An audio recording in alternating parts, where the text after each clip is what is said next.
Hello guys, welcome back to my channel. ഇന്ന് Kozhikode എയർപോർട്ടിലുള്ള bird ലോഞ്ചിനെ കുറിച്ചുള്ള review ആണ് ഞാനിവിടെ പറയാൻ പോകുന്നത്. അപ്പോൾ നമ്മുടെ ടിക്കറ്റ് എടുത്തു കഴിഞ്ഞു, പ്രോസസ്സിംഗ് കഴിഞ്ഞു. അപ്രോക്സിമേറ്റ്ലി 2 to 3 അവർ നമുക്ക് ഫ്ലൈറ്റിന് വേണ്ടി വെയിറ്റ് ചെയ്യേണ്ടതുണ്ട്.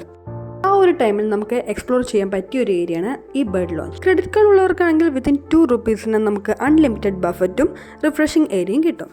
ഇനി ക്രെഡിറ്റ് കാർഡ് ഇല്ലെങ്കിലും ടെൻഷൻ അടിക്കണ്ട കേട്ടോ. 999 rupeesന് നമുക്കിവിടെ ലോഞ്ച് അക്സസിബിൾ ആണ്. എല്ലാ ക്രെഡിറ്റ് കാർഡ് എടുക്കുമോ എന്നുള്ള ചോദ്യത്തിന് ഉത്തരമാണ് ഈ ഫ്രണ്ടിൽ വെച്ചിരിക്കുന്ന ഈ പോസ്റ്റർ. അതിലുള്ള എല്ലാ ക്രെഡിറ്റ് കാർഡും ഇവിടെ അക്സസിബിൾ ആണ്. അങ്ങനെ ക്രെഡിറ്റ് കാർഡ് എല്ലാം ചെക്ക് ചെയ്തു. വെറും 2 രൂപയ്ക്ക് ഞങ്ങൾക്ക് ലോഞ്ച് കിട്ടി. ലോഞ്ചിന്റെ കാര്യം പറയുകയാണെങ്കിൽ ലോഞ്ച് ഓവർ സ്പേഷ്യസും അല്ല, എന്നാൽ ഓവർ കൺജസ്റ്റഡ് അല്ല. അങ്ങനെ ഒരു മിഡിലായിരുന്നു ഈ ലോഞ്ച് ഉള്ളത്. സീറ്റിംഗ് അറേഞ്ച്മെന്റെല്ലാം നല്ലതായിരുന്നു. എല്ലാ സീറ്റിന്റെ അടുത്തും ചാർജിംഗ് പോർട്ട് അവൈലബിൾ ആയിരുന്നു. ബാഗെല്ലാം വെച്ച് നെക്സ്റ്റ് ഫുഡ് സെക്ഷനിലേക്ക് പോയി. ഫുഡ് ഓപ്ഷൻസ് ഒക്കെ ലിമിറ്റഡ് ആയിരുന്നു കേട്ടോ. ബിരിയാണി, റൈസ്, നൂഡിൽസ് ഇതൊക്കെയായിരുന്നു ഇവിടുത്തെ മെയിൻ മെനു.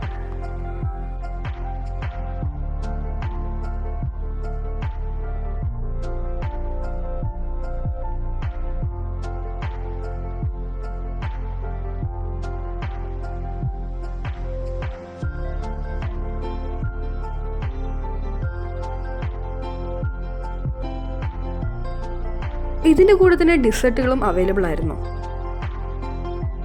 ഇത് ടീ കോഫി സെക്ഷനാണ്. ഇനി ഫുഡെല്ലാം എടുത്ത് ടേബിളിലേക്ക്. ലിമിറ്റഡ് മെനു ഉള്ളെങ്കിൽ പോലും ഫുഡ് അത്യാവശ്യം ടേസ്റ്റ് ഒക്കെ ഉണ്ടായിരുന്നു. ഫുഡ് കഴിച്ച് കുറച്ച് നേരം റെസ്റ്റ് ചെയ്ത് കഴിഞ്ഞു. അപ്പോഴേക്കും ഏകദേശം ഫ്ലൈറ്റിന് ടൈമായി. അങ്ങനെ ഞങ്ങൾ ഇറങ്ങി. അപ്പോൾ അടുത്ത വീഡിയോയുമായി വീണ്ടും കാണാം.